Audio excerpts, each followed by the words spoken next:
Sa mapagpalang araw sa ating lahat, kamusta na po kayo? Samahan ninyo po ngayon at pagnilayan natin ang mga katagang ito. Life, it's about relationship at ang sinumpaang tungkulin ng pulis. Sa dami ng hamon sa buhay, minsan nakakalimutan natin ang pinakapundasyon ng lahat, ang relasyon. Ang buhay ay hindi lang tungkol sa trabaho, tungkulin o tagumpay, kundi kung paano tayo umiiral para sa iba.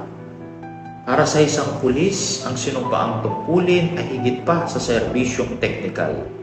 Isa itong panata ng ugnayan sa Diyos, sa bayan at sa kapwa-tao.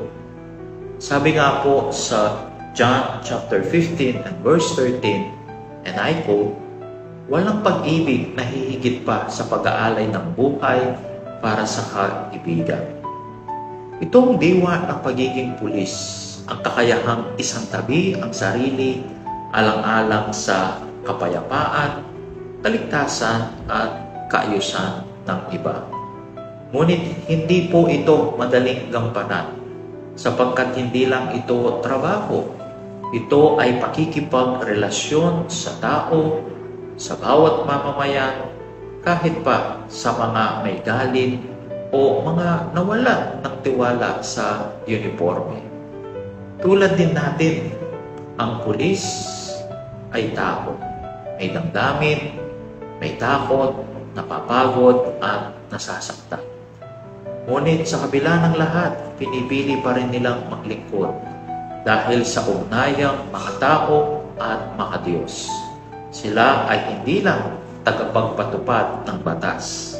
Sila rin ay tagapangalaga ng dangal ng bawat isa. Kaya kung ang buhay ay tungkol sa relasyon, ang pagiging pulis ay isang natatanging uri ng pag-aalay ng sarili. Hindi lang sa tungkulin, kundi sa malasakit, pag-unawa at paglilingkod ng may puso.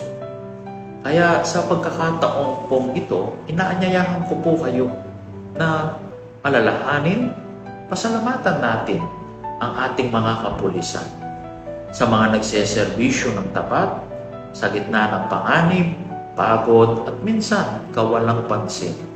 Maraming salamat po. At higit sa lahat, isama din po natin sila sa ating mga dasal. Ipanalangin natin ang kanilang kaligtasan, katatagan at katapatan. Dasal na mananatili silang matuwid, mga tao at mga Diyos sa bawat takbang ng kanilang tungkulin. Sapagkat sa dulo, hindi lang ito tungkol sa batas, ito'y tungkol sa tao. Buhay pulis ay buhay ugnayan. At sa ugnayang ito, nariyan ang tunay na dangal ng serbisyo.